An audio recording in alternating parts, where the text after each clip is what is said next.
क्या mutual funds एक धोखा है? क्या म्यूचुअल फंड स्कैम है? आज मैं ऐसा क्यों बोल रहा हूं?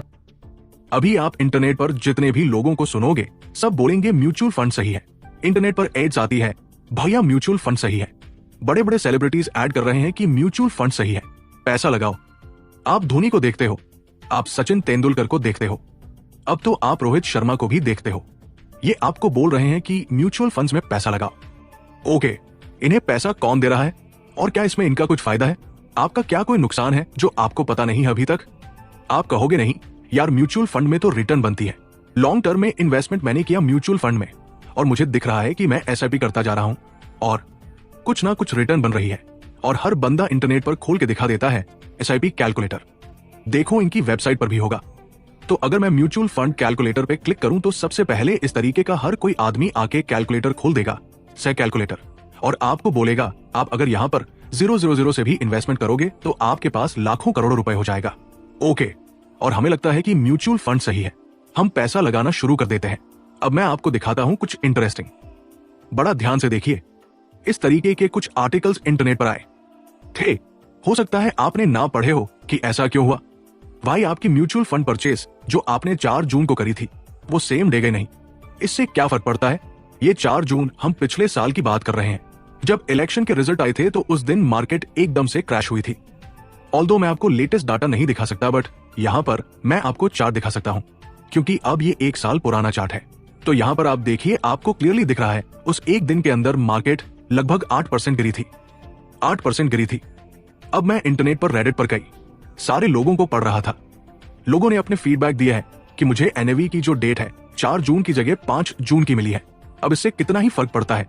ये देखिए, ये जो मार्केट 8% गिरी थी, अगर किसी ने बॉटम पे इन्वेस्टमेंट किया होता तो अगले ही दिन की क्लोजिंग तक मार्केट लगभग 6% बढ़ गई थी। जो एफडी का 6% का रिटर्न आता है वो आपको एक दिन में मिल सकता था, बट लोगों का नुकसान हुआ है क्योंकि वो इन्वेस्टमेंट तो यहां पर करना चाहते थे और ये 6% की पूरी रिटर्न उनकी मिस हुई है। आज मैं आपको स्टेप बाय स्टेप, आप ये मान लो, मैं पूरी पोल खोल दूंगा कि म्यूचुअल फंड्स क्यों गलत है और आपके लिए सही क्या है, जो आपको लोग नहीं बताएंगे। ठीक है, तो इस वीडियो को आप एंड तक देखिएगा। अगर आप अपना पैसा बचाना चाहते हैं, पैसा बढ़ाना चाहते हैं, और एग्जैक्टली मैं आपको बताने वाला हूं क्यों मैंने अपने सारे म्यूचुअल फंड्स को रिडीम कर दिया और अब मैं कहां पर इन्वेस्टमेंट करता हूं। आपको जानकर बड़ी हैरानी होगी कि आप कितना पैसा बचाने वाले हो। So you will thank me later after watching this video. But अभी यहां पर इन सज्जन की बात को पढ़ते हैं। इन्होंने बोला कि इन्होंने 3 फंड्स में इन्वेस्टमेंट किया 4 जून को और 12:20 पर। इन्होंने ड्यूरिंग द क्रैश 3 फंड्स में अपने पैसे लगा दिए। इन्होंने बोला मुझे एचडीएफसी में तो एनएवी सेम डे की मिल गई, बट क्वांट और पराग पारिक में मुझे अगले दिन की एनएवी मिली। अब अगले दिन की एनवी का मैंने आपको डिफरेंस बता दिया कि भैया अगर इस दिन की एनवी पहली बात, तो मैं आपको बता दूं, जो लोग म्यूचुअल फंड्स में इन्वेस्टमेंट करते हैं आपको कभी भी बॉटम का प्राइस नहीं मिलेगा। भूल जाओ, आपको बॉटम का प्राइस नहीं मिलेगा भाई। आपके साथ पहले ही धोखा हो रहा है। ये कैसे मिलेगा, ये तो मैं आपको इस वीडियो के एंड में बताऊंगा। वो भारत ब्रांड पे इन्वेस्टमेंट करना चाहता था यहां पर कहीं पर, बट अगर उसे सेम डे की एचडीएफसी में भी एनएवी मिली है ना, तो एनएवी मिलती है क्लोजिंग के भाव की। मार्केट यहां पर जाकर क्लोज हुई है, तो अगर आप बॉटम से देखोगे तो सेम डे मार्केट बॉटम से 3% से ऊपर जाके तो क्लोज हुई है। 3% का घाटा अगर आपने म्यूचुअल फंड्स में सेम डे इन्वेस्टमेंट किया और अगर आपने अगले दिन इन्वेस्टमेंट किया तो इस क्लोजिंग से अगली क्लोजिंग में फिर 2.5% का आपको डिफरेंस दिखेगा। ये 2.6% आपको डिफरेंस दिख रहा है। ये जो डिफरेंस है ना, ये अभी ऐसा फर्क नहीं पता लगता, बट आप इस तरीके से समझो कि अगर किसी ने 1 लाख रुपए इन्वेस्टमेंट किया तो इस एनएवी से अगले दिन के एनएवी पर 2600 का फर्क आएगा। 1 करोड़ रुपए का इन्वेस्टमेंट किया तो 60,000 रुपए का नुकसान। और ये तो मैं बोल रहा हूं क्लोजिंग टू क्लोजिंग एनएवी जो म्यूचुअल फंड में होता है। म्यूचुअल फंड में आपको क्लोजिंग की एनएवी मिलती है, जहां पर मार्केट क्लोज होती है वहां से आपको रेट मिलता है। बट अगर किसी ने बॉटम में पैसा लगाया होता, मान लीजिए वहीं पर किसी ने 1 रुपया करोड़ की लमसम इन्वेस्टमेंट करी, सेम डे करी हो गई, जो तरीका मैं बताऊंगा तो 6 लाख का मुनाफा वरना 6 लाख का नुकसान। अभी मैं जो बोल रहा हूं ये आपको हो सकता है अभी सिग्निफिकेंट ना लगे, क्योंकि लोग बोलेंगे हम तो म्यूचुअल फंड्स में लॉन्ग टर्म के लिए इन्वेस्टमेंट करते हैं, हमें कोई फर्क नहीं पड़ता, हमें तो जो क्लोजिंग पे रेट मिलता है हम तो चुपचाप से रख लेते हैं। ओके, अगर आप अभी तक ऐसा कर रहे थे तो वेल एंड गुड, बट आप इस वीडियो को एंड तक देखिएगा, आपको समझ आएगा आपको करना क्या है। ओके, सो यहां पर देखिए, ये सिर्फ इन्हीं के साथ नहीं हुआ, यहां पर और लोग भी अपना एक्सपीरियंस बताएंगे। ये कह रहे हैं भैया मैं तो सेबी में कंप्लेंट करने वाला हूँ। और कैसे सेबी में कंप्लेंट करनी है ये देखो, मैं आपको पूरा दिखा रहा हूँ कि आपको पूरे स्टेप्स यहाँ पर इन्होंने बताए हुए हैं कि किस तरीके से आपको सेबी में जाके कंप्लेंट करनी है। तो इन्होंने बताया कि भाई मेरे साथ भी सेम इशू आया जीरोधा के अंदर मैंने कट ऑफ टाइम से पहले खरीदा था। इन्होंने 12:49 पर जाके खरीदा था। अब इनके पास प्रूफ होगा इसका, और ये बोलते हैं कि ये कट ऑफ टाइम से पहले मतलब 2 बजे से पहले ऑर्डर हमने प्लेस कर दिया था। बट यहां पर बोल रहे हैं कि जीरोधा ने मेरा ऑर्डर 2 बजे के बाद प्लेस किया है। ऑल्दो मैं आपको बता दूं कि कट ऑफ टाइम तो 3 बजे का होता है, तो 2 बजे से भी फर्क नहीं पड़ता। 3 बजे से पहले पैसा पहुंच गया तो सेम डेवी की एनएवी मिलनी चाहिए। क्यों नहीं मिली? तो वो बीच में जो ये डिफरेंस था, क्या किसी म्यूचुअल फंड मैनेजर ने अपनी जेब में डाल दिया पैसा? वैसा नहीं करते हैं। बट फिर भी आपको क्यों नहीं मिली? तो ये इशू बहुत सारे लोगों के साथ आया और लोगों ने कंप्लेंट करी इसकी सोशल मीडिया पर। हो सकता है सेबी को भी करी हो, बट किया कुछ नहीं है ना? सेबी ने किसी के लिए कुछ किया नहीं।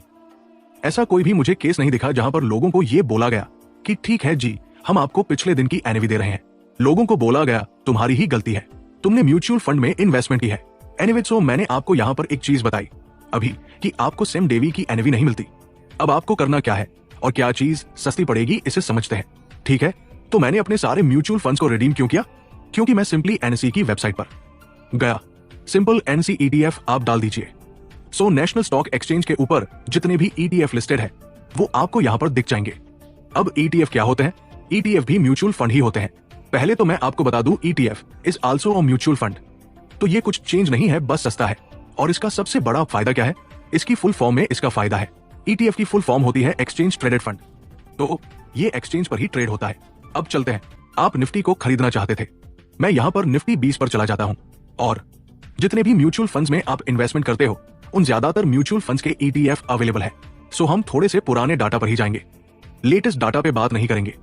हम 4 जून को चलते हैं और आपको दिखाते हैं एग्जैक्टली आप सेम टाइम पर 12 रुपए पे बॉटम बन रहा है, तो 12 रुपए फिर 25 मिनट पे जहां पे आपको लगता है कि मुझे अभी खरीदना है, आप अभी खरीद सकते हो।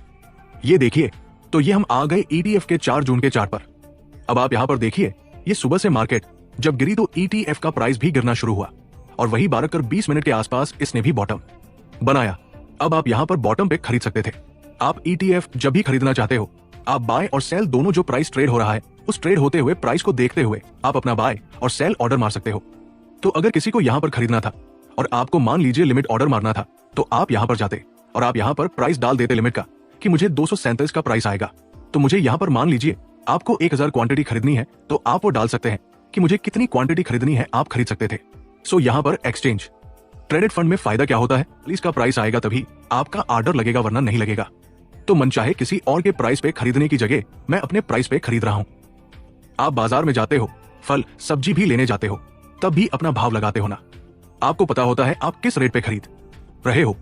सामने वाला कहता है मैं तो 200 रुपए किलो पर दूंगा, तो आप बोलते हो 200 ज्यादा लग रहा है, मैं 180 दूंगा, 170 दूंगा।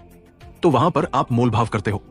जब आपके पास यहां पर जब आप फल सब्जी खरीद रहे हो तो मोल भाव करने की, अपने प्राइस पर खरीदने की आपके पास पावर है। तो जब आप स्टॉक्स खरीद रहे हो, आप म्यूचुअल फंड के अंदर भी अलग अलग शेयर्स में ही पैसे लगा रहे हो, ईटीएफ में भी आप अलग अलग शेयर्स में ही पैसे लगा रहे हो। तो आप जो भाव पे खरीदना चाहोगे उस भाव पे खरीद सकते हो। आप मान लीजिए फल वाले ने एकदम से सस्ता कर दिया कि नहीं मैं तो 100 रुपए किलो पे बेच रहा हूं, आप कहोगे अभी मुझे दे दे, और थोड़ी देर बाद उसका मन किया नहीं अब तो मैं 150 रुपए किलो पे बेचूंगा। तो कहने का मतलब क्या है? जब आपको ठीक लग रहा है तब आप कर सकते हो। दूसरी चीज, अब सिमिलरली आपको लगता है कि भाव बहुत ज्यादा बढ़ गया है, मुझे अभी बेचना है। मान लीजिए आपने यहाँ पे कहीं खरीदा, आप कहते हो मुझे यहाँ पर जाके बेचना है, तो आप यहाँ पर सेलिंग का ऑर्डर खुद से लगा सकते हो, ना कि मुझे बेचना है। मुझे जितनी भी क्वांटिटी बेचनी है मुझे अपने भाव पे बेचनी है कि मान लीजिए 252 का रेट आया तो मैं बेचूंगा, तो जब 252 का रेट आएगा तभी बिकेगा। बट अगर आप म्यूचुअल फंड बेचने जाओगे, आपके पास ये पावर ही नहीं है। दे मेक यू पावरलेस कि बस हम पर ट्रस्ट करो। देखो जितने भी म्यूचुअल फंड मैनेजर्स हैं, मुझे दिखता है कि वो म्यूचुअल फंड मैनेजर्स आपके पैसे पे तो ऐश कर रहे हैं, वो तो गोल्फ खेलने जाते हैं और आप लोग 9 to 5 जॉब कर रहे हो, बाइक पे कहीं घूम रहे हो, गाड़ियों में घूम रहे हो, बस में धक्के खा रहे हो और आप सोच रहे हो एसआईपी करूंगा अपने बच्चों के लिए। अब आपको यहां पर मैं एक और हिडन ट्रूथ बताने वाला हूं, ये कोई नहीं बताएगा।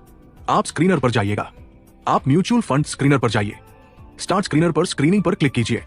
अब यहां पर बड़े ध्यान से देखिएगा, आप किसी भी म्यूचुअल फंड पर जाते हैं तो आपको यहां पर राइट में दिखता है एक्सपेंस रेशियो, ये आपकी जेब से पैसा कट रहा है। यहाँ पर जो भी लिखा हुआ है 0.63 मतलब 0.63% पैसा कट जाएगा। ये कितना कटता है, कब कटता है, ये मैं आपको बताऊंगा। लोगों को इसमें भी गलतफहमी है। 2.58% तक पैसा कट रहा है। तो आप पहले इसे समझिए कटता कैसे है। आप मान लीजिए आप 1 लाख रुपए का म्यूचुअल फंड खरीद रहे हो। मान लेते हैं यही वाला फ्लेक्सी का फंड आप खरीद रहे हो। तो लोगों को पहले तो ऐसा लगता है कि भाई यहाँ पर मेरे सीधा सीधा 2.5% मतलब अगर आप 1 लाख रुपए का खरीद रहे हो तो 2,500 रुपए कट के इन्वेस्ट हो जाएंगे। ऐसा नहीं होता है। एक्सपेंस रेशियो आपका पूरे साल में लगना है। ये 2.5% तो ये हर दिन के हिसाब से कटता है। अगर आप 1 महीने के लिए म्यूचुअल फंड में इन्वेस्टेड हो तो वो 2.5% डिवाइड बाय पूरे साल का आप डज लगा लीजिए 365 डेज, और जितने दिन के लिए आपने उस म्यूचुअल फंड को होल्ड किया। मान लीजिए आपने 30 दिन के लिए होल्ड किया तो आपको इफेक्टिव वहां पे रेट लग जाएगा। अब मैं आपको इसके आगे कुछ ऐसा शॉकिंग ट्रुथ बताने वाला हूं कि आपके होश उड़ जाएंगे। देखिए, मैं खुद एक AMFI certified mutual fund distributor हूं। मैं खुद आपको म्यूचुअल फंड्स बेच सकता हूं, और म्यूचुअल फंड बेचने पर कितनी कमाई होती है ना, ये मैं आपको अगली वीडियो में बताऊंगा। आपके होश उड़ने वाले हैं। अभी सिर्फ एक्सपेंस रेशियो, एग्जिट लोड ये लोगों को पता होता है, बट रियल कमाई म्यूचुअल फंड डिस्ट्रीब्यूटर्स की क्या है वो मैं आपको रिवील करूंगा अगली वीडियो में। जब मैं किसी कंपनी में, मतलब आपको पता है म्यूचुअल फंड की बहुत सारी कंपनीज है। सो जब हम किसी कंपनी से बात करते हैं, किसी कंपनी के आप समझ लो मैनेजमेंट से बात होती है, तो वो हमें मोटिवेट करते हैं कि म्यूचुअल फंड बेचो। बेचने में आपको कैसे लाखों करोड़ों रुपए आएंगे ये हम आपको बताएंगे। मतलब हमें ट्रेनिंग दी जाती है कि हम कैसे कमाएंगे। वो किसकी जेब से निकलेंगे पैसे, आपकी जेब से। मैं चाहूं तो आपको बेच सकता हूं। मैं तो खुद बोलूं म्यूचुअल फंड में इन्वेस्टमेंट करो, बहुत मजा आएगा, है ना। अपना नीचे लिंक डाल देता हूं म्यूचुअल फंड, बट मैं आपको रियल बताऊंगा।